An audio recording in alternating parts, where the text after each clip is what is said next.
Class 9-এ পড়ি আমি। বান্ধবীরা প্রেম ভালোবাসা নিয়ে অনেক দূরে আগায় গেছে, কিন্তু আমি অসহায় বাচ্চার মতো পড়াশোনা নিয়েই পড়ে আছি।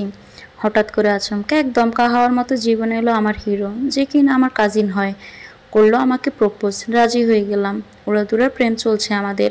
একে তো প্রথম প্রেম, প্রথম ভালোবাসা, তার উপর অন্যরকম এক অনুভূতি। ভালোবাসায় যেন হাবুডুবু খাচ্ছি। যেহেতু রিলেটিভ, ভেবে নিয়েছি বিয়েটা হবেই আমাদের। আস্তে আস্তে ভালোবাসার সময় বাড়তে থাকলো। 9 থেকে 10-এ উঠলাম। এতদিনে আবেগ কাটিয়ে যেন সিরিয়াসভাবে ভালোবাসাটা বুঝতে শিখেছি। সায়ানের জন্য এখন বুকের ভিতর অদ্ভুত এক অনুভূতি কাজ করে। ওকে না দেখলে, ওর সাথে কথা না হলে দম বন্ধ হয়ে আসে আমার।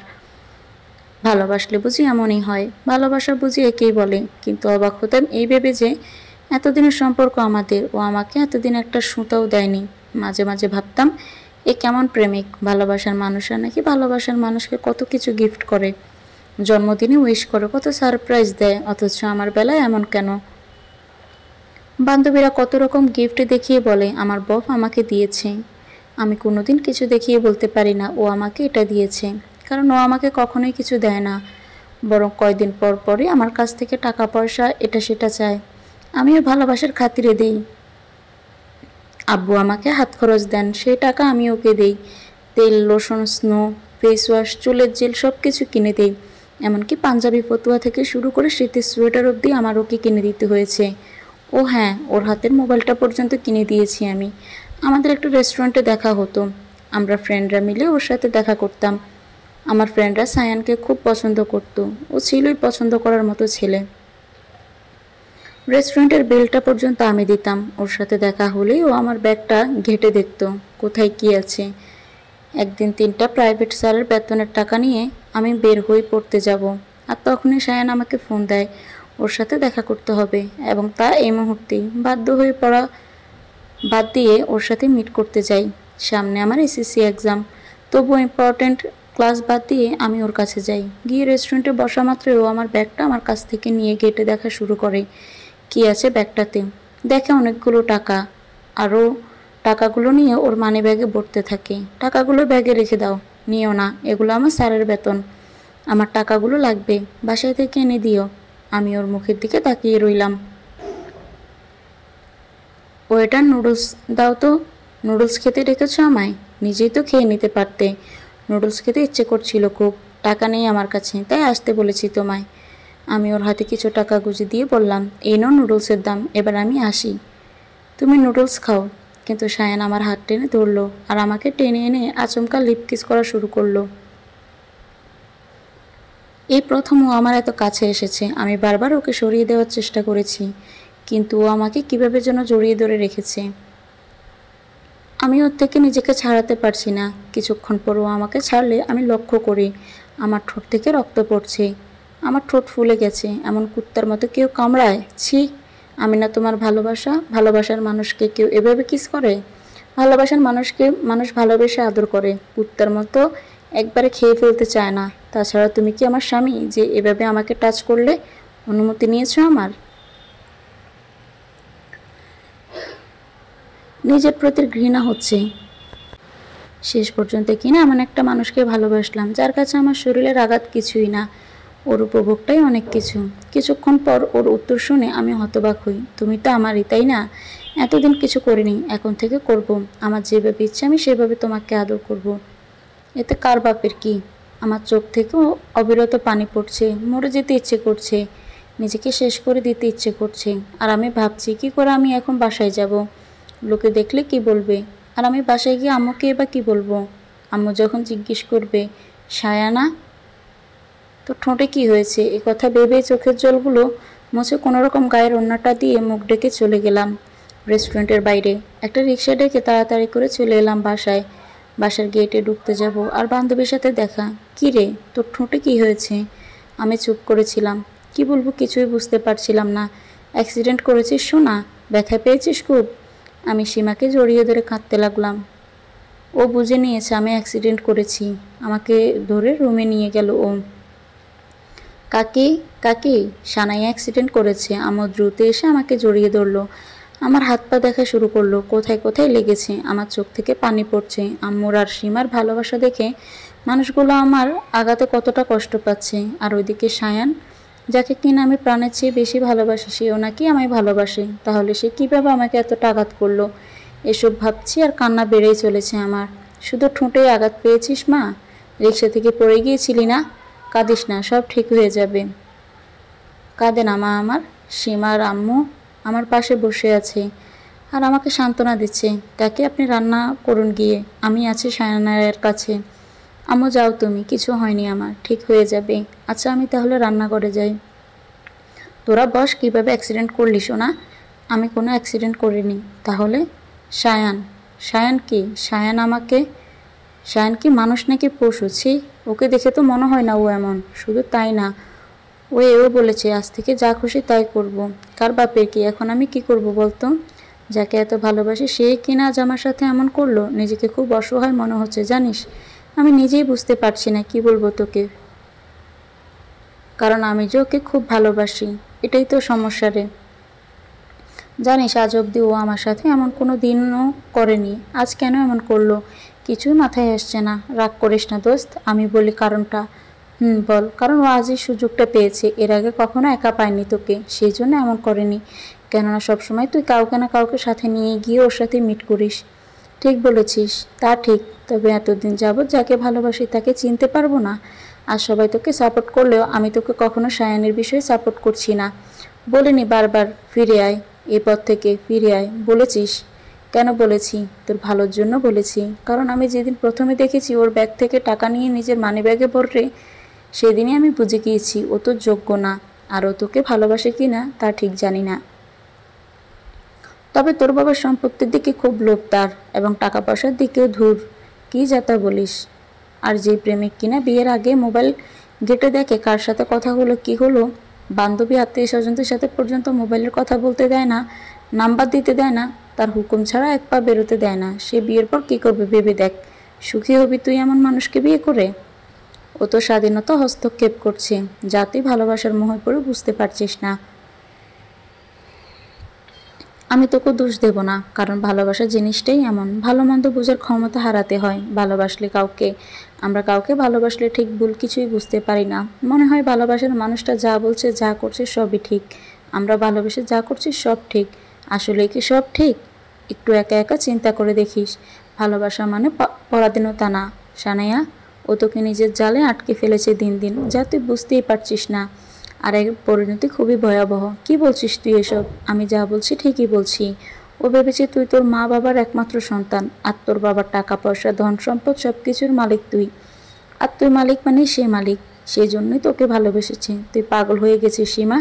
যা, মুখে আসছে বলে যাচ্ছিস। আমি যা তা বলছি না, আমি যা বলছি ঠিক বলছি। ও একদিন তোর রক্ত চুষে খাবে দেখিনিস, টাকা পয়সা সব লুটে খাবে দেখিস, তারপর বুঝবি তুই আমি ঠিক নাকি তুই ঠিক। সীমা প্লিজ যা তুই এখান থেকে, আমাকে একটু একা থাকতে দে। সীমা চলে যায়, আমি একা একা বালিশে মুখ গুজে কাঁদতে থাকি আর ভাবতে থাকি সীমা সায়ানকে একদম পছন্দ করে না। এর রহস্য কি? অন্য কোনো রহস্য আছে নাকি? তাছাড়া সীমা যা বললো তা কি ঠিক? ও কি সত্যি সত্যি ধন সম্পদ টাকা পয়সার লোভে আমাকে ভালোবাসে? না না, তা হবে কেন? কেউ কি লোভে পড়ে প্রেম ভালোবাসায় না থাকলে সায়ান আমাকে ঠিকই ভালোবাসে, ঠিকই ভালোবাসে। সারাদিন যায় সায়ান আমাকে একটা ফোন অবধি দেয় না। রাতে হঠাৎ সায়ানের ফোন রিসিভ করতেই সরি বাবুই, আমার তখন কোনো সেন্স ছিল না, তাই ভুল হয়ে গেছে, প্লিজ তুমি আমাকে ক্ষমা করে দাও। আচ্ছা ঠিক আছে, এতবার প্লিজ বলতে হবে না। কাল সকালে আমার সাথে দেখা করবে কেমন? সায়ান আমার ক্লাসে আছে, আমি পারবো না। আমার থেকে ক্লাস বড়, আমার বান্ধবীদের সবাইকে পড়ালেখার ক্ষেত্রে কত সাপোর্ট করে, আর তুমি আমাকে এক বিন্দু পরিমাণ সাপোর্ট করো না। আমি পড়াশোনার কথা বললে তুমি কেমন যেন করো। কেন সায়ান? পড়ালেখা করে কি হবে বলো তো? আমার বাসায় এসে তো আমার সংসারই করতে হবে, রান্না বান্না করতে হবে, সন্তান সামলাতে হবে। পড়ালেখা করলেই কি আর না করলেই কি? তার মানে বিয়ের পর তুমি আমাকে পড়াবে না কিংবা নিজের পায়ে দাঁড়াতে দিবে না? আজব। এখন কি তুমি অন্যের পায়ে দাঁড়িয়ে আছো? তাছাড়া তোমার বাবার এত কিছু কে বুক করবে? তুমি তো নাকি? তোমাদের সন্তান নাতিপুতি সবাই বসে খেতে পারবে, তাহলে কি দরকার এত কষ্ট করে পড়াশোনা করার আর চাকরি বাকরি করার? আমি রাখছি সায়ান, ভালো লাগছে না। আমি ফোনটা রেখে দিলাম, মাথায় কোনো কিছুই কাজ করছে না, অসহ্য এক যন্ত্রণা হচ্ছে মাথার ভিতর। কী সব বলছে সায়ান? ও হঠাৎ করে এতটা বদলে গেল কি করে? নাকি এটাই ওর আসল রূপ? আর এতদিন ও আমাকে চালাকির সাথে ওর প্রেমের ফাঁদে ফেলেছে। ভাবতে ভাবতে কখন যেন ঘুমিয়ে পড়ি। সকালবেলা তাড়াতাড়ি ফ্রেশ হয়ে নাস্তা করেই স্কুলের উদ্দেশ্যে রওনা দিলাম। এসএসসি এক্সামের ডেট পড়ে যায়। একে তো পড়াশোনার চাপ, এদিকে সায়ানের জ্বালাতনের মাত্রা বেড়েই চলেছে। সারা রাত ওর সাথে ফোনে কথা বলতে হবে। আমার যে ফাইনাল এক্সাম, এতে ওর কোনো মাথা ব্যথা নেই। আমার ফ্রেন্ডের বফরা সবাই ওদের বলে এক্সাম ভালো হওয়া চাই, নাইলে ব্রেকআপ। কথা বলবো না, আসলে যাতে ওরা ভালো মতো পড়ে সেই জন্য বলে এগুলো। আর আমার বফ আমাকে বলে পড়াশোনা বাদ দিয়ে ওর সাথে কথা বলতে। এত সুন্দর জীবনটাই যেন ওর জন্য খারাপ হতে চললো। পরাধীনতা এসে জীবনে ভর করলো। ওর অনুমতি ছাড়া শপিং করতে যাওয়া যাবে না, বাইরে বের হওয়া যাবে না, কারো বিয়েতে যাওয়া যাবে না, কারো বাসায় দাওয়াতে যাওয়া যাবে না, মোবাইল নাম্বার ও ছাড়া কেউ জানতে পারবে না, এমনকি ফ্রেন্ড বা আত্মীয় স্বজনরাও না। তবুও ভালোবেসে সব কথাই মেনে চলি আমি ওর। হয়তো অন্ধ ভালোবাসার ফল। আসলে আমরা কাউকে ভালোবাসলে নিজেদের বদলে ফেলি, তাদের পছন্দ মতো নিজেদেরকে গড়ে তোলার চেষ্টা করি। আদৌ কি তা ঠিক? যে তোমাকে সত্যিকারে ভালোবাসে সে তুমি যেমন তা দেখেই ভালোবাসবে, তার জন্য তোমার নিজেকে চেঞ্জ করতে হবে না।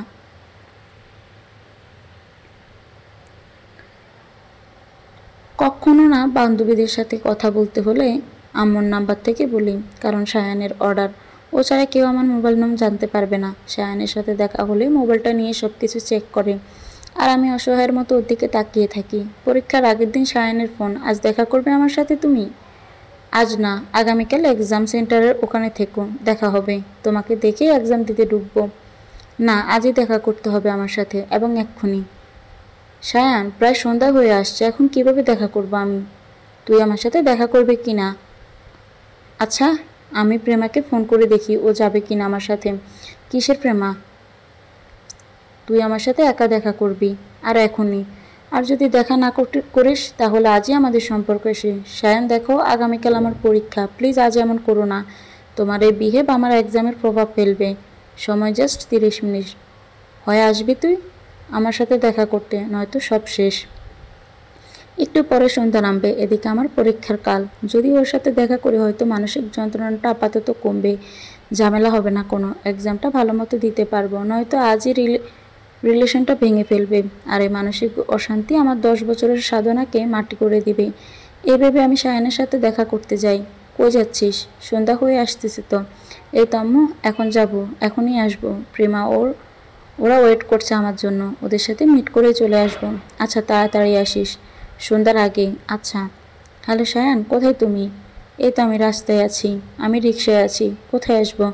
তুমি রিকশায় বসো, আমি আসছি। প্লিজ তাড়াতাড়ি এসো, কাল সকালে আমার এক্সাম, গিয়ে পড়তে বসতে হবে। আমি রিকশাওয়ালাকে রাস্তার একপাশে রিকশা থামাতে বলি। যেহেতু গ্রামের শাখা রোড, তাই মানুষও তেমন চলাচল করে না এই রাস্তা দিয়ে। 2-3টা রিকশা দেখা যায় মাঝে মাঝে, আর পায়ে হেঁটে যখন ইচ্ছে যায়। কিছুক্ষণ পর সায়ান আসে, এসে রিকশায় উঠে বসে। রিকশায় উঠছো কেন তুমি? এই রিকশা চলো। আজব তো, চলো মানে কোথায় যাবে রিকশা? দেখা করতে বলেছো, করেছি। সন্ধ্যা হয়ে গেছে, আমায় বাসায় ফিরতে হবে। যেতে দাও আমায়। নামো তুমি রিকশা থেকে। আজ আর বাসায় ফিরবে না তুমি? মানে কি বলতে চাও তুমি? মানে হচ্ছে আগামীকাল সকালে বাসায় ফিরে এক্সাম দিবে, আর এখন তুমি আমার সাথে যাবে। মাথা ঠিক আছে তোমার সায়ান? এই যে ভাই, থামেন তো, আমি নামবো। ভাই তুমি চলো, আমি না বলা পর্যন্ত থামবে না। সায়ান, আই লাভ ইউ তার মানে এই না যে তুমি যা বিহেভ করবে আমার সাথে আমিও তোমায় ভালোবাসি, আর ভালোবাসার খাতির একটা রাত আমি আমার ভালোবাসার মানুষটার সাথে কাটাতে পারি। সায়ান, আমি কিন্তু চিৎকার করব, যেতে দাও আমায়। এই কথা বলার সাথে সাথে সায়ান আমার মুখ চেপে ধরে, আর রিক্সাওয়ালাকে বলে যত টাকা চাই তোর আমি তোকে দিব, কিন্তু আমি না বলা পর্যন্ত রিক্সা থামাবি না। আর তখনই একজন লোক আচমকা রিক্সার সামনে এসে দাঁড়ান, আর সায়ান আমার মুখ ছেড়ে দেয়, আমার মুখ থেকে হাত সরিয়ে নেয়। সানায়া, কি হচ্ছে এসব? সানায়া, কে উনি? আসসালামু আলাইকুম স্যার। ছেলেটা তোমার মুখ এভাবে চেপে ধরেছিল কেন? আর তুমিই বা কোথায় যাচ্ছ ওর সাথে? ও আমার কাজিন, আমরা শপিংয়ে যাচ্ছিলাম। আমি ফান করে ওর মুখ চেপে ধরি। এই তো ছেড়ে দিয়েছি, তাই না সানায়া? আমি ভীত চোখে শহীদ স্যারের দিকে তাকিয়ে আছি। তিনি আমার হিসাব বিজ্ঞানের টিচার, তার কাছে আমি হিসাব বিজ্ঞান প্রাইভেট পড়ি। স্যারের বয়সও তেমন নন, তিনি এবারে মাস্টার্স পাস করেছেন। সানায়া, আমি রাস্তায় কোনো সিন ক্রিয়েট করতে চাই না। তুমি কি ওর সাথে যাবে নাকি আমার সাথে তোমার বাসায় যাবে? আগামীকাল তোমার এক্সাম, মনে আছে কি? আপনি আপনার মতো যেখানে যাচ্ছিলেন যান, আমি ওকে শপিং করে বাসায় দিয়ে আসবো। স্যার কথাটা শোনা মাত্রই সায়ানের গালে ঠাস করে একটা থাপ্পড় বসিয়ে দেন। আমি সানায়ার সাথে কথা বলছি, তোমার সাথে না। আর শোনো, সময় থাকতে ভালো হয়ে যাও। ভালো হতে পয়সা লাগে না, তবে থানা জেল থেকে ছুটতে অনেক টাকা লাগে। কয়েকজন লোক আমাদের দিকে এগিয়ে আসছে দেখে সায়ান কোনো কথা না বলে ওখান থেকে চলে গেল। কোনো সমস্যা ভাই?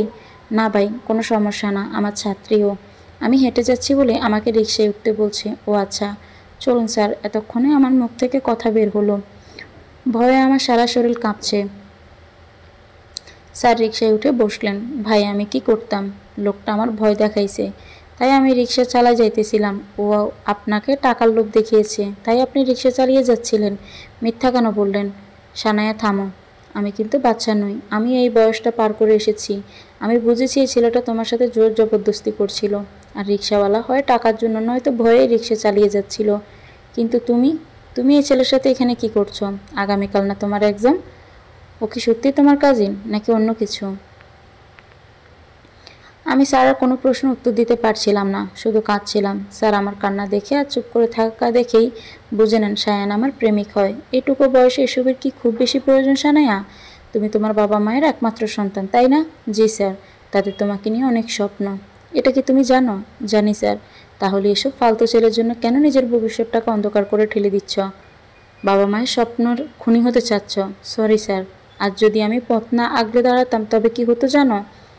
আমি কাঁদতে লাগলাম। তাহলে আজ তোমার সাথে বড় একটা দুর্ঘটনা ঘটে যেত, যার ফলে হয় তুমি আত্মহত্যার পথ বেছে নিতে, বাবা মায়ের বুক খালি করতে, নয়তো প্রতিনিয়ত অসভ্য ছেলের বস্তুর জীবন কাটাতে থাকতে। সমাজের কাছে আত্মসম্মান হারানোর ভয়ে, বাবা মায়ের মান সম্মান হারানোর ভয়ে। কারণ ছেলেটা তোমাকে প্রতিনিয়ত ব্ল্যাকমেল করে যেত। কিন্তু তাতে কি তোমার মা বাবার মান সম্মান বাড়তো বলো? একদিন না একদিন সত্য জানাজানি হতো। তখন কি হতো? হয়তো তোমার বাবা মা সহ্য করতে না পেরে সুইসাইড করতো, নয়তো স্ট্রোক করে মারা মারা যেত। খুন হতো তাদের বিশ্বাস, তাদের আশা ভরসার স্বপ্নগুলো। আমি তোমাকে ভাগ্যবতী বলবো। কেন জানো? কারণ তুমি অল্প থেকেই বেঁচে গেছো, ভুল মানুষকে বিশ্বাস করেছিলে, তার সময় মতো জেনে গেছো, জীবনটাকে নতুন করে সাজানোর সুযোগ পেয়েছো, বাবা মায়ের মুখ উজ্জ্বল করার সুযোগ পেয়েছো। আশা করি আমি কি বলছি বুঝতে পেরেছ। জি স্যার। নিজের ভুলগুলোকে শুধরে নাও। এমন কোনো কাজ করো না যাতে তোমার বাবা মায়ের সম্মানহানি হয়, তারা আঘাত পান। আগে নিজের পায়ে দাঁড়াও, পড়াশোনা শিখে জব করে প্রতিষ্ঠিত হও। প্রেম ভালোবাসার সংসার করার অনেক সময় আছে, অনেক সময় পাবে। জি স্যার। আর সবসময় নিজেকে মূল্যবান মনে করবে। অন্যের কাছে নিজেকে তুচ্ছ মনে করবে না, অন্যের জন্য নিজেকে বদলাবেও না।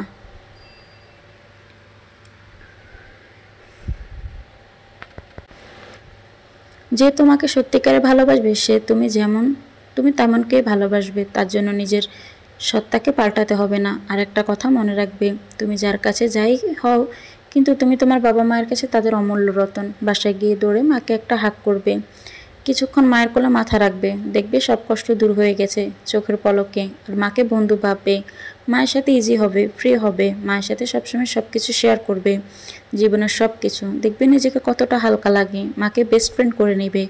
মায়ের মতো বেস্ট ফ্রেন্ড দ্বিতীয় আর কেউ হয় না। নিজের মতো বাঁচো, স্বাধীনভাবে বাঁচো, স্বপ্ন দেখো, স্বপ্ন পূরণ করার চেষ্টা করো, দেখবে জিত তোমারই হবে।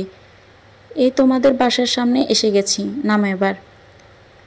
আমি আর স্যার দুজনেই রিক্সা থেকে নামলাম। হঠাৎ করে কাঁদতে কাঁদতে স্যারকে জড়িয়ে ধরলাম। মনে হচ্ছিল এই জন্য আমারই বড় ভাই। স্যার আমার মাথায় হাত বুলিয়ে বললেন, বড় ভাই মনে করে যে কোনো সমস্যা কিংবা কথা তুমি আজ থেকে আমার সাথে বলতে পারো, আমার সাথেও সব কিছু শেয়ার করতে পারো। তোমার বয়সে আমারও যে একটা ছোট বোন আছে, তুমি না হয় আমাকে আজ থেকে তোমার বড় ভাইই মনে করো। আম্মু গেট খুলে দিল। কোথায় ছিলি তুই? কাল না তোর এক্সাম, পড়তে হবে না? ও শহীদ, তুমি কখন এলে? এই তো আন্টি, সানায়ের সাথে এলাম। এসো বাবা, ভিতরে এসো। না আন্টি, আজ না, আরেক দিন আসবো। আপনি সানায়াকে নিয়ে ভিতরে যান, আমি আসি। আচ্ছা, আবার এসো বাবা। আমি রুমে ঢুকে আম্মুকে শক্ত করে জড়িয়ে ধরলাম। কি হয়েছে রে? কিছু না আম্মু। বল কি হয়েছে? আরে না আম্মু, কিছু না। স্যার বাবা মা সম্পর্কে বোঝাচ্ছিলেন, তাই তো একটু ইমোশনাল হয়ে গেছি। হাসি দিয়ে আম্মুকে বললাম, যাতে আম্মু ঘাবড়ে না যায়। যা ফ্রেশ হয়ে পড়তে বস, আমি নাস্তা নিয়ে আসছি। আমি ফ্রেশ হয়ে পড়তে বসলাম আর মনে মনে ভাবতে লাগলাম, সায়ান আজ থেকে আমার জন্য মৃত, ও আমার অতীত। আমি আজ এবং এই মুহূর্তে থেকে আমার বর্তমান এবং ভবিষ্যৎ নিয়ে চিন্তা করব। আর আমার জীবনে এখন একটাই লক্ষ্য, আমার আম্মু আব্বুর স্বপ্ন পূরণ করা। আম্মু আসলো, এসে আমাকে নাস্তা খাইয়ে দিল, অনেক সুন্দর করে বোঝালো, আগামীকাল তোর প্রথম পরীক্ষা, খুব ঠান্ডা মাথায় পরীক্ষা দিবি, কোনো রকম চিন্তা ভাবনা করবি না, তুই পাশ করলেই আমরা খুশি, তোকে A+ পেতেই হবে এমন কোনো কথা নেই, তবে চেষ্টা করিস যাতে ভালো একটা রেজাল্ট করতে পারিস। আম্মু। আব্বু তুমি শুধু আমার জন্য দোয়া করো, তাকে আর বলতে হবে আমাদের দোয়া সবসময় তোর সাথে আছে। ওই যে তোর আব্বুও চলে এসেছে, সেই মুহূর্তে আব্বুও চলে আসেন আর আমার মাথায় হাত রেখে বলেন, আমার মেয়ের উপর আমার পুরো বিশ্বাস আছে, ও যা করবে ভালো করবে, একদিন ঠিক ও আমাদের মুখ উজ্জ্বল করবে।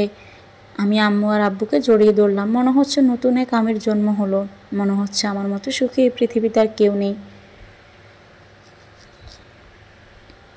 সকাল হলো, হাসি মুখে আম্মুর দোয়া নিয়ে আব্বুর হাত ধরে পরীক্ষার কেন্দ্রে যাওয়ার জন্য রওনা দিলাম। কিন্তু আমার হাসি ভরা মুখটা মলিন হয়ে গেল যখন কেন্দ্রের সামনে গিয়ে দেখি মানুষরূপী জানোয়ারটা গেটের সামনে দাঁড়িয়ে। আমি সায়ানকে না দেখার বান করে কেন্দ্রে চলে গেলাম। আব্বু আমাকে হাত নাড়িয়ে বিদায় জানালেন। এক্সাম রুমে ঢুকলাম, পরীক্ষা দেওয়ার জন্য নিজেকে স্বাভাবিক হতে হবে। দোয়া দূরত পড়ে আম্মু আব্বুর মুখটা চোখ বন্ধ করে চোখের সামনে এনে কিছুক্ষণ পর স্যার ম্যাডাম খাতার প্রশ্ন দিলেন, লিখতে শুরু করলাম। এখন শুধু আমার একটাই চিন্তা, আমাকে পরীক্ষা ভালোভাবে দিতে হবে, বাবা মায়ের মুখ উজ্জ্বল করতে হবে। মন দিয়ে পরীক্ষা দিলাম, পরীক্ষা খুব ভালো হয়েছে। সীমা, প্রেমা আর আমার সব বান্ধবীদেরও পরীক্ষা খুব ভালো হয়েছে। আব্বুর একটা কাজ আছে, তাই আব্বুকে বলেছি আমি সীমার সাথে বাসায় চলে যাব, তাকে আর আসতে হবে না। এক্সাম দিয়ে আমি আর সীমা বাসায় যাবার জন্য গেটে দিয়ে বেরোচ্ছি, তখনই সায়ান আমার সামনে এসে দাঁড়ায়। আমি ওকে এড়িয়ে গিয়ে সীমার হাত ধরে হাঁটতে থাকি। কাজটা কিন্তু ভালো হচ্ছে না সানায়া, দাঁড়াও বলছি, প্লিজ আপনি রাস্তা ছাড়ুন, রিলেশন কিন্তু ব্রেকআপ করে দিব। আপনি আর কি রিলেশন ব্রেকআপ করবেন? আমি গতকাল আপনাকে কবর দিয়েছি, আর সাথে কবর দিয়েছি আমার ভালোবাসাকেও। আজকের পর আপনার ছায়াও যেন আমি না দেখি। বাহ, একদিনে এত চেঞ্জ! ও স্যার কি তোকে কিছু? সানায়ের কথা শেষ না হতেই ওর গালে আমি একটা থাপ্পড় বসিয়ে দিই। আর একটা বাজে কথা না, তুই যেমন পশু সবাইকে কি তাই ভাবিস? উনি আমার স্যার এবং কাল থেকে আমি ওনাকে ভাই ডেকেছি। আমার ভাইয়ের সম্পর্কে আমি একটা বাজে কথাও শুনতে চাই না। আর আজকের পর তো ছায়াও যেন আমার সামনে না পড়ে। সব কিছুর এখানেই সমাপ্তি। আর শোন, ভুলে যাস না তোর ঘরেও একটা বোন আছে। খোদা না করুক তোর বোনের সাথে যদি কেউ এমন করে, তুই মানতে পারবি? আল্লাহ কিন্তু সবার পাপের ফল ভোগ করান, হয় আজ নয়তো কাল। এরপর আমাকে বিরক্ত করার জন্য চেষ্টা করলে তোকে আমি পুলিশে দেব, কথাটা মনে রাখিস। আল্লাহ তোকে হেদায়েত করুক। আল্লাহ হাফেজ। শায়ান চুপ করে দাঁড়িয়েছিল, হয়তো ওর বোনের কথা ভাবছিল। জানি না ওর ভুল বুঝতে পেরেছে কিনা, তবে আমি আমার ভুল বুঝতে পেরেছি। অপ্রাপ্ত বয়সে প্রেম ভালোবাসার জালে পা ফেলে নিজের ভবিষ্যৎটা খারাপ করতে যাচ্ছিলাম। আর নয় এমন ভুল, আজ থেকে আমি নতুনভাবে বাঁচব, যেখানে থাকবে শুধু আমার স্বাধীনতা। সীমা আমাকে জড়িয়ে ধরে বলল, এই না হলে আমার বান্ধবী? আজ থেকে আমি আমার সেই আগের প্রাণবন্ত বান্ধবীকে চাই। ওকে ওকে। আমরা দুজন বাসায় চলে আসি। একে একে আমাদের সবগুলো পরীক্ষা শেষ হয়ে যায়। এর মধ্যে আম্মু আব্বু আমাকে আগের চেয়ে আরও বেশি যে সেবা যত্ন করেন। আমি বুঝতে পারি আসলে পৃথিবীতে মা বাবার মতো আপন আর ভালোবাসার মানুষ কেউ নেই। আর বিয়ের পর স্বামী বা স্ত্রী হতে পারে সত্যিকারের ভালোবাসার মানুষ। এর মধ্যে সায়ান আর আমার সামনে আসেনি, আমিও বাসা থেকে বের হইনি ছুটিতে।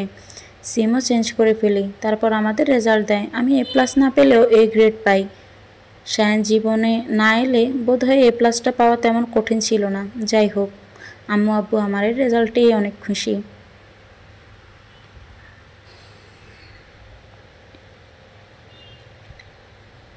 রেজাল্ট জানার পরে আব্বু আমাকে আর আম্মুকে মিষ্টি খাওয়াতে নিয়ে গেলেন। আমাকে আর আম্মুকে শপিং করে দিতে চাইলেন। আমরা দুজন দুইটা শাড়ি কিনলাম, আর আব্বু পাঞ্জাবি কিনলেন। আমিও আব্বুকে বলে শহীদ স্যার আমার ভাইয়ের জন্য একটা পাঞ্জাবি নিলাম। আব্বু মিষ্টি এনে বাসায় আশেপাশে সবাইকে বিতরণ করলেন। বাসায় ফেরার পর শহীদ স্যারকে আমি ফোন দিলাম, তিনি আসলেন আমাদের বাসায়। স্যার, সেদিন আপনি না থাকলে হয়তো আমার জীবনটা আবার এত সুন্দর হতো না। স্যার কি? হ্যাঁ ভাইয়া বলো। আমি না তোমার ভাইয়া? আর বোনের পাশে ওর ভাইয়া থাকবে না তো কে থাকবে শুনি? বাবা এসেছ? জি আন্টি, বসো বাবা, এই নাও মিষ্টি খাও।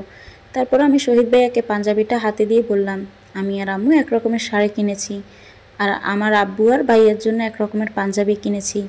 এই নিন। নাও বাবা, ওটা তোমার বোনের তরফ থেকে তোমার জন্য। ভাইয়াও হাসি মুখে পাঞ্জাবিটা নিলেন আর আমার জন্য দোয়া করলেন আমি যেন অনেক বড় হই।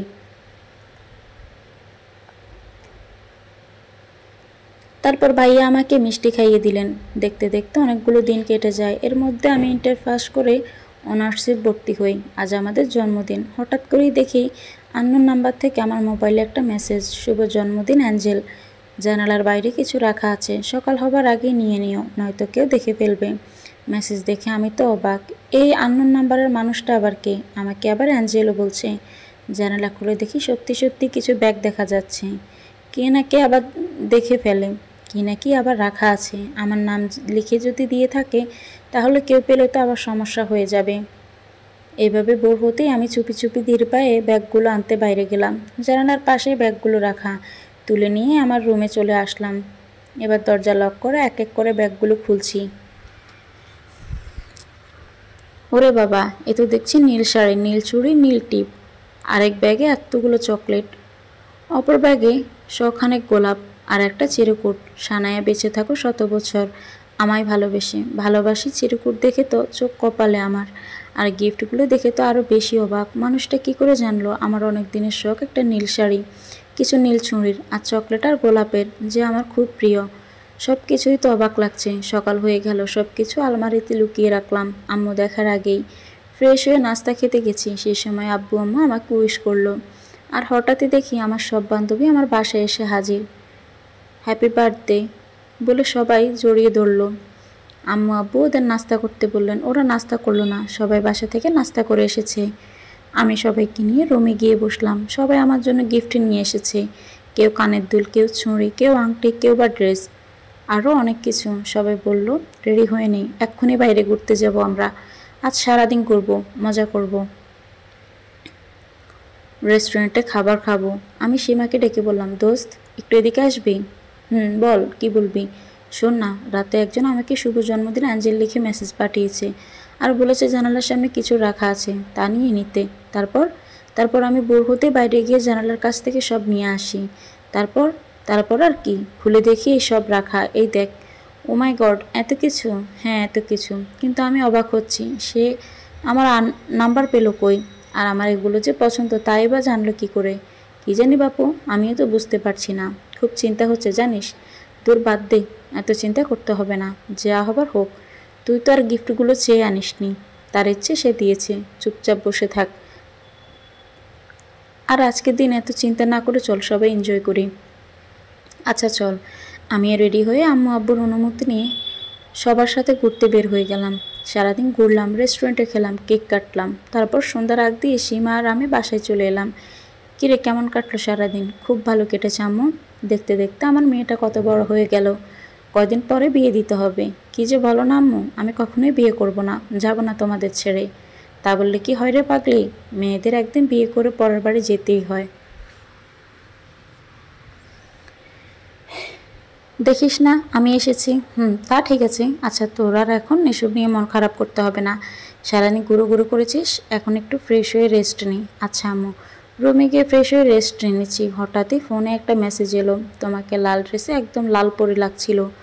আমি তো আরেকবারের মতো অবাক হলাম, কে এই লোক? আর আমাকে আজ দেখেছেও দেখছি, আবার আমার সম্পর্কে জানেও কত কিছু। আমি আবার মেসেজে রিপ্লাই দিলাম, এই যে হ্যালো, কে আপনি? আমি কে? জি, আপনি কে? আমি তোমার শুভাকাঙ্ক্ষী। তা না হয় বুঝলাম, কিন্তু শুভাকাঙ্ক্ষীর নামটা কি? সে পুরুষ নাকি নারী, নাকি অন্য কিছু? না না, অন্য কিছু হতে যাব কেন? আমি একজন যুবক। বাহ, ভালো তো। তো আপনি আমার নাম্বার কোথায় পেলেন? তোমার নাম্বার না মানে আমার মোবাইল নাম্বার। আমি তো তোমার মোবাইল নাম্বার কত কত জানি না। উফ, আমি বলতে চাচ্ছি আমার সিমের নাম্বার জানলেন কি করে? তা জেনে কি হবে? শুধু জেনে রাখো আমার ভয় পাবার কিছু নেই। আমি বাঘও না, ভাল্লুকও না, একজন সাধারণ মানুষ। তো কেন আমাকে এতগুলো গিফট দিলেন? এত কথা জানতে হবে না তোমার। ফ্রেশ হয়েছ? হ্যাঁ। তবে এবার পড়তে বসো। অল্প কদিন পরে না হয় তোমার ফার্স্ট ইয়ার এক্সাম। জন্মদিন বলে কি পড়াশোনাও বন্ধ রাখতে হবে? যাও, পড়তে বসো। মন দিয়ে পড়বে, ওকে, যাতে এক্সাম খুব ভালো হয়। এই ছেলে দেখি আমার এক্সামের কথাও জানে। কে এই ছেলে? তবে কেয়ারিং আছে বটে, পড়াশোনায় মূল্য আছে তার কাছে, বোঝা যাচ্ছে। আচ্ছা, আপনি আমার সম্পর্কে এত কিছু জানেন কি করে? আজই যদি সব বলে দিই তাহলে কাল পরশু কি বলবো? এখন আল্লাহ হাফেজ। পড়াশোনা করে রাতের খাবার খেয়ে ঘুমিয়ে যেও, বেশি রাত জেগো না। আর শোনো, ডায়েট ফায়েট করার কোনো দরকার নেই, আমার গোলুমোলু বউই পছন্দ। আমি মেসেজ দেখে চোখ বড় বড় করে স্ক্রিনের দিকে তাকালাম, ফিরতে কোনো মেসেজই দিলাম না। আর ভাবতে লাগলাম, কে এই ছেলে? আল্লাহ পরের দিন ছেলেটা আবার মেসেজ দেয়, এই অ্যাঞ্জেল কি করছো? আপনি আমাকে অ্যাঞ্জেল ডাকেন কেন?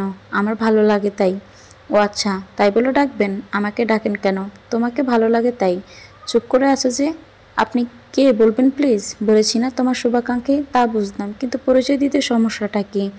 সব কিছু এখনই জানলে পরে জানবে কি? মেয়ে, নাস্তা করেছ? তাহলে এবার পড়তে বসো, নিয়মিত পড়াশোনা করবে, ঠিক আছে? পড়ায় ফাঁকি দিবে না একদম। তোমার বাবা মায়ের স্বপ্ন পূরণ করার দায়িত্ব কিন্তু তোমার, এটা মাথায় রাখবে। আল্লাহ হাফেজ, আবার পরে কথা হবে। দেখতে দেখতে আমার অনার্স ফার্স্ট ইয়ারের এক্সাম হয়ে গেল। ছেলেটা আমাকে টাইম টু টাইম মেসেজ দিয়ে পড়তে বসতে বলতো, খেতে বলতো, খুব কেয়ার করতো, কিন্তু কখনো কথা বলতে চাইতো না ফোনে। তাহলে কি সে আমার পরিচিত কেউ, যে কিনা আমার সাথে কথা বললে আমি বয়স চিনে যাব বলে আমার সাথে কথা বলে না? এক্সাম শেষে আমি তাকে একদিন বললাম, আমি আপনার সাথে কথা বলবো না, আমাদের মেসেজেই কথা হবে। জি না, আমি আপনার সাথে ভয়েসে কথা বলবো, নইলে আর আপনার মেসেজের রিপ্লাই করব না। বাই দ্য ওয়ে, এক্সামের দিনগুলো আপনি আমাকে অনেক সমস্যার সলভ করে দিয়েছেন, আমাকে টাইম টু টাইম পড়তে বসিয়েছেন, সেজন্য ধন্যবাদ। আর আল্লাহ হাফেজ। যেদিন আপনি আমাকে কল দিবেন ঠিক সেদিনই আমাদের কথা হবে, এর আগে আর আমাদের কোনো কথা হবে না। টাটা। এরপর সে আমাকে অনেকগুলো মেসেজ দেয়, কিন্তু আমি কোনো রিপ্লাই করি না। শেষমেশ হঠাৎ একদিন আমার ফোন বেজে ওঠে, আর আমি ফোন রিসিভ করতে গিয়ে দেখি অচেনা মানুষ, নামটা বেশি উঠেছে। আর আমি রিসিভ করে বলি, আসসালামু আলাইকুম। কে বলছেন? ওপাশ থেকে কোনো আওয়াজ আসে না, তাই আমি আবার বলি, হ্যালো, কে বলছেন? আমি বলছি। না, ভয়েসটা তো জব্বর সুন্দর, কিন্তু ভয়েসটা হালকা চেনা চেনা মনে হলেও পুরোপুরি চিনতে পারছি না। একজনের বয়সের মতো তো কত মানুষের বয়স হয়। আমি কে? আমির কি কোনো নাম নেই? আমি ফোন দেওয়ার পর স্ক্রিনে কি নাম বেশি উঠেছে? অচেনা মানুষ। দূর থুক্কু, কিছু না, আমি এই অচেনা মানুষই। আপনার নামটা বলবেন প্লিজ? আর কীভাবে আমার নাম্বারটা, মানে আমার সিমের নাম্বারটা পেলেন? সব কিছু একটু খুলে বলুন। কথা বলতে চেয়েছো বলেছি, এখন আবার এত বায়না? সব কিছু না বললে কিন্তু কথা বলবো না। সত্যি বলবে না? না মানে কি? একটুও খারাপ লাগবে না? জানি না বলে আমি লাইনটা কেটে দিই। ছেলেটাকে ভালোই মনে হয়, কি সুন্দরভাবে কথা বলে।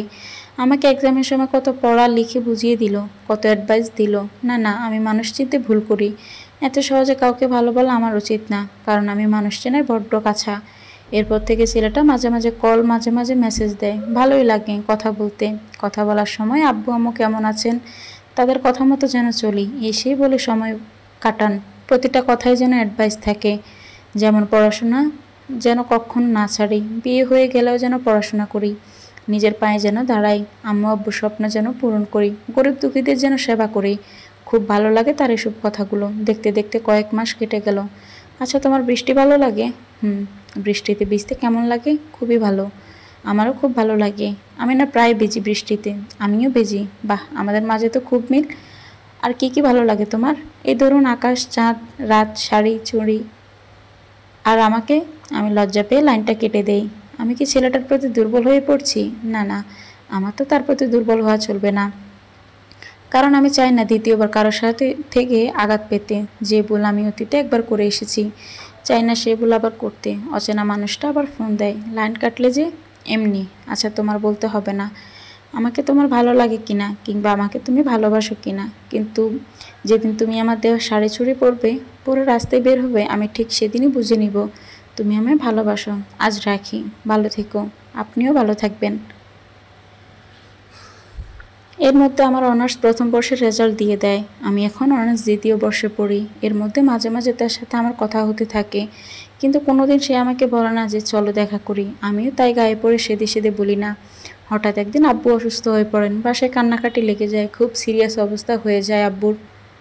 পরে ডাক্তার বলেন আপাতত চিন্তার তেমন কারণ নেই, আব্বু স্ট্রোক করেছিলেন, তবে সে যেন মানসিক কোনো আঘাত না পান, সেদিকে খেয়াল রাখবেন। আব্বু কিছুটা সুস্থ হলে আম্মুকে ডেকে বলেন আমি আমার মেয়েটার বিয়ে দেখে যেতে চাই। সানায়ার মা, দেখে যেতে চাই মানে কী সব বলছো? এগুলো না, খারাপ তো কিছু বলিনি। আমি চাই না আমার মেয়েটাকে নিজের দায়িত্ব থেকে বিয়ে দিতে বলো। বলা তো যায় না, কখনো পরে ডাক চলে আসি। এসব অলক্ষণে কথা বলো না তো। বুঝলাম নিজে দাঁড়িয়ে থেকে মেয়েকে বিয়ে দিতে চাও, তবে পাত্র তো জোগাড় করতে হবে। ভালো পাত্র পাবো কই? আমি অসুস্থ হবার আগে শরীফ ভাই আমাকে তাদের ছেলের জন্য সানাইয়ের কথা বলেছিলেন। আমি বলেছিলাম এখন না, আরও পরে আমার মেয়েকে বিয়ে দিব। শফিক ভাইয়ের ছেলে তো অনেক ভালো, মাস্টার্স পাস, তাছাড়া ভালো জবও করে, ছোট সংসার, পরিবারেও কোনো ঝামেলা নেই। তাছাড়া কাছেও আছে, আমাদের সবসময় দেখতে পারবে আমাদের মেয়ে, আর আমরাও। তাহলে কি আমি ভাবিকে বলবো? সানায়ার বাবা এখন রাজি হয়েছেন। বলে দেখো তাহলে। আমি দরজার সামনে দাঁড়িয়ে দাঁড়িয়ে সব শুনছিলাম। বাবা মা সাহিল ভাইয়ের কথা বলছিলেন। দুজনের মুখে কি হাসি। দুজনে সাহিল ভাইয়ের খুব পছন্দ বোঝাই যাচ্ছে, কিন্তু আমার কেন মন খারাপ হচ্ছে। আমি তো কাউকে ভালোবাসি না। বাবা মা যেখানে দেবেন আমি তো সেখানেই বিয়ে করব। তবে কেন বুকের ভিতর অদ্ভুত এক ব্যথা অনুভব করছি। কেন বারবার অচেনা মানুষটার কথা মনে পড়ছে, যাকে আমি চিনি না, জানি না, কোনোদিন দেখিও নি। তবে কি আমি তাকে, না না, এ হতে পারে না। আমি দ্বিতীয়বার এ ভুল করতে চাই না। বাবা মায়ের পছন্দই আমার পছন্দ। তারা যা করবেন আমার ভালোর জন্যই করবেন, কারণ কোনো বাবা মা তার সন্তানের খারাপ চান না।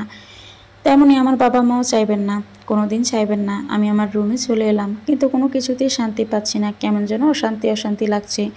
মোবাইল ফোনটা বেজে উঠল। অচেনা মানুষটার কল। বারবার রিং বেজে বন্ধ হয়ে যাচ্ছে। আমি রিসিভ করছি না। কি হয়েছে সানায়া? তুমি ঠিক আছো তো? Please receive my call. খুব চিন্তা হচ্ছে, প্লিজ।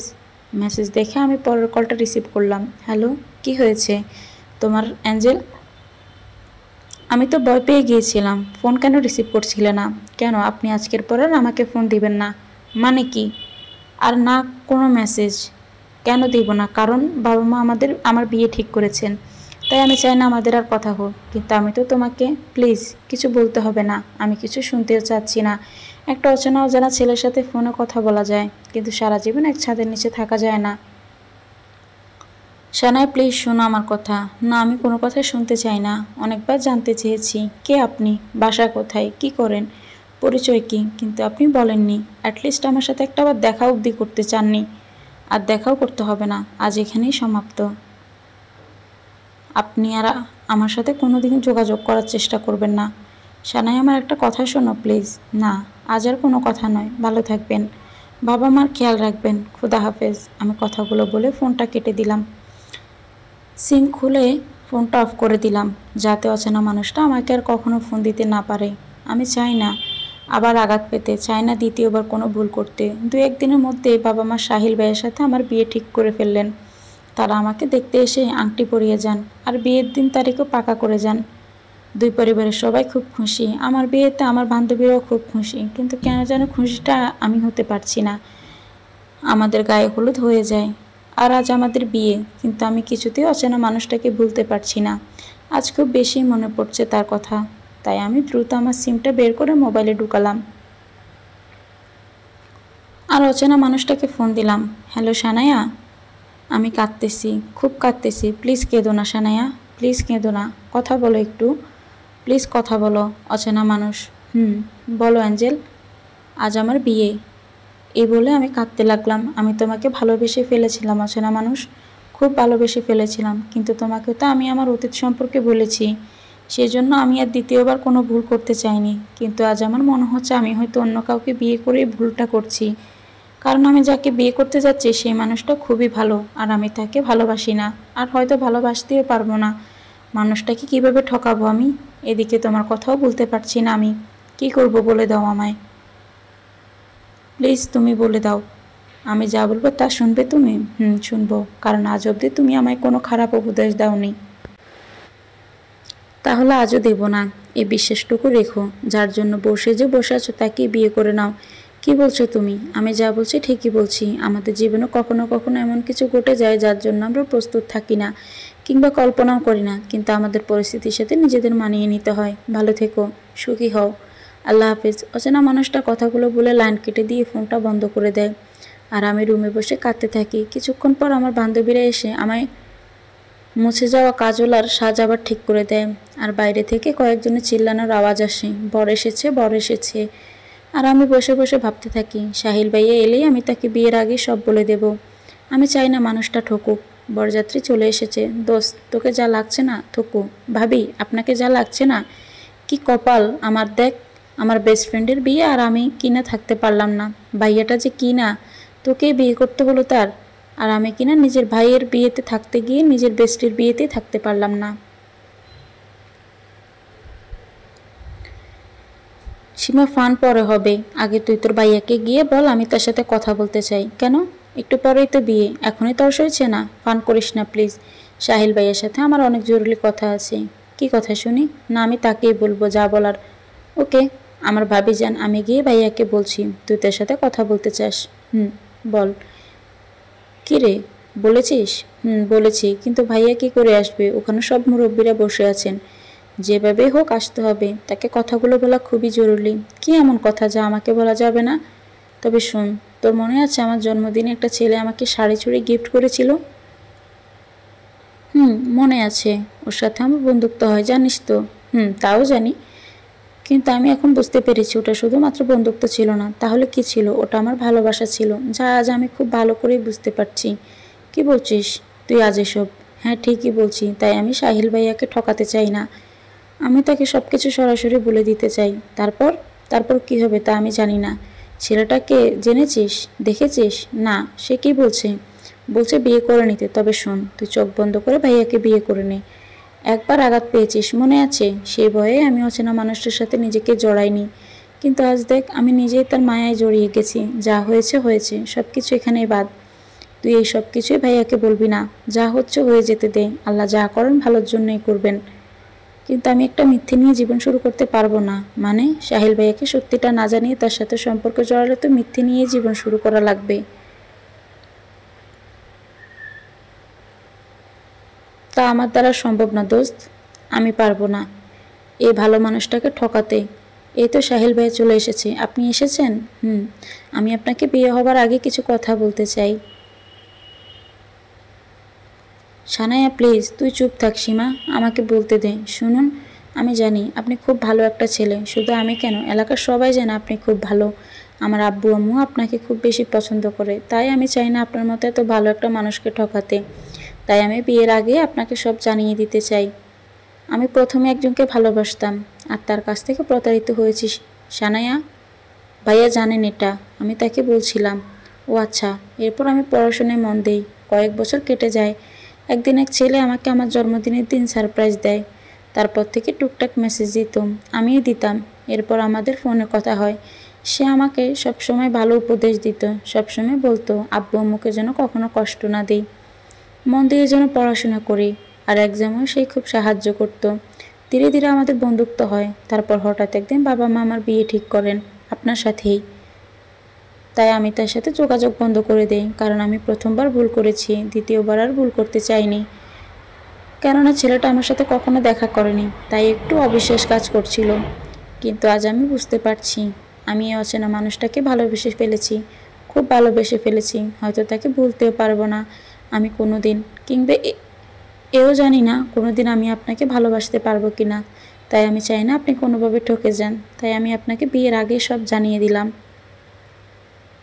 এখন আপনার ইচ্ছে, আপনার যা মনে হয় চায় আপনি তাই করতে পারেন। চাইলে বিয়েটা ভেঙেও দিতে পারেন, কিন্তু আব্বু আম্মুর খুব কষ্ট পাবে এতে। এভাবে কষ্ট হচ্ছে। আপনি কোনো কথা বলছেন না কেন? চুপচাপ দাঁড়িয়ে আছেন যে? কি বলবো? কী বা বলার আছে আমার? ছেলেটাকে বলেছিলে আজ তোমার বিয়ে? কি বলেছে সে? বলেছিলাম। বলেছে বিয়েটা করে নিতে। আর বলেছে? কি বলেছে? আপনার কণ্ঠটা না? কি? না মানে কি? কি বলেছে? ছেলেটা বলেছে। কি বলেছে? বলেছে যার জন্য বসে আছো তাকেই বিয়ে করে নাও। আমাদের জীবনে কখনো কখনো এমন কিছু ঘটে যায় যার জন্য আমরা প্রস্তুত থাকি না, কিংবা কল্পনাও করি না। তাহলে তাই করো, বিয়েটা করে নাও। কিন্তু আপনার কণ্ঠটা, কিন্তু আমাদের পরিস্থিতির সাথে নিজেদের মানিয়ে নিতে হয় অ্যাঞ্জেল। জানি তো। কি? অ্যাঞ্জেল? অ্যাঞ্জেল তো আমাকে অচেনা মানুষটা ডাকে, আর পরিস্থিতির সাথে নিজেদের মানিয়ে নিতে হয়, এই কথাটাও তো সে বলেছে ফোন কাটার আগে। আর এও বলেছে সুখী হও। আমার মোবাইলটা কই? আমার মোবাইলটা বের করে আমি অচেনা মানুষটার নাম্বারে ফোন দিলাম, আর তখনই সাহিল ভাইয়ের ফোনটা বেজে উঠল। সে রিসিভ করলো আমারই সামনে আর বলল, বিয়েটা করে নাও অ্যাঞ্জেল। আমি মোবাইলটা কানে নিয়ে অচেনা মানুষটার চোখের দিকে তাকিয়ে কাঁদছি। কেঁদো না অ্যাঞ্জেল, তুমি কাঁদলে আমার খুব কষ্ট হয়।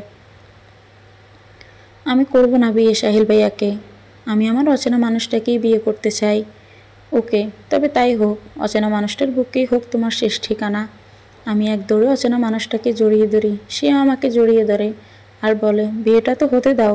আমি সাহিল ভাইয়া উর্ফে অচেনা মানুষটার বুকে 2টা ঘুষে দিয়ে সরে আসি। ওরে বাবা, একের ভিতর 2! ভাইয়া, তোমার দ্বারা এসব কেমনে সম্ভব? আমি তো ভেবেই পাচ্ছি না কিছু। তোরা রাতে কিছু বুঝতে হবে না, পাকা মেয়ে, জানিস না ভাইয়া বাবের মাঝে থাকতে নেই। এখনো বিয়ে হয়নি। যাও তাড়াতাড়ি, আমি ভাবিকে নিয়ে আসছি। ও হ্যাঁ, আগে তো বিয়েটা করতে হবে, তারপর আমাদের বিয়েটা হয়ে যায়।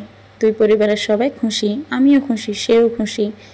আমি বিদায় নিয়ে সাহিলের বাসায় চলে এসেছি। সীমা আমাকে একটু আগে সাহিলের ফুলে সাজানো ঘরটাতে বসিয়ে দিয়ে গেছে। আমি চুপ করে বসে আছি, আর হঠাৎ সাহিলের আগমন। কি করে আমার অ্যাঞ্জেলটা? বসে বসে ভাবছি কি দিয়ে পিটানো যায়। একটা লাঠি দরকার। কেন কেন? চোর কোথাকার! কি সাংঘাতিক বাজে আপনি, নাটকবাজ! আরে শোনো না, কিচ্ছু শুনবো না। কেন এমন করলেন আমার সাথে? আর কবে থেকে এসব প্ল্যান করেছেন শুনি? আরে শোনো, তুমি যখন সীমার সাথে বাসায় আসতে আমাদের, তখন থেকেই তোমাকে আমার ভালো লাগে। এরপর থেকে আড়ালে আবডালে তোমাকে আমি দেখতে থাকি। একসময় আমি বুঝতে পারি তোমাকে আমি ভালোবেসে ফেলেছি। তাই আমি সীমার মোবাইল থেকে তোমার মোবাইল নাম্বার নিয়ে নিই, আর ওর কাছ থেকে তোমার সম্পর্কে টুকটাক মাঝে মাঝে জানি, কিন্তু এসবের কিছুই জানে না। এত বড় চোর আপনি! কিন্তু কি জানো, আমিও কিন্তু তোমার মতো আঘাত পেয়েছি। কিভাবে? তুমি যখন বলেছো যে তোমার বিয়ে ঠিক করেছে তোমার বাবা মা, তখন যেন আমার বুকের ভেতর জ্বর বয়ে যাচ্ছিল। কেন? কারণ আমি তো জানিই না আমার বাবা মা যে আমার সাথে তোমার বিয়ে ঠিক করেছে, আর বাবা যে তোমার আব্বুকে প্রস্তাব দিয়েছেন, আর তোমার বাবা মা যে আমার সাথে বিয়ে দিতে চাইছেন। তাহলে বাবা মা নিজে থেকে আমার পছন্দ করেছেন। ঠিক তাই। তুমি যখন কথাগুলো বললে, মোবাইল অফ করে দিয়েছো, আমি তো পাগলের মতো হয়ে গিয়েছিলাম। কত কান্না করেছি। ডিসিশন নিয়েছি সকালেই নাস্তার টেবিলে সবাইকে বলবো তোমাকে আমি ভালোবাসি, আর তোমার বাসায় যেন বিয়ের প্রস্তাব পাঠান তারা। আমি তোমাকে বিয়ে করতে চাই।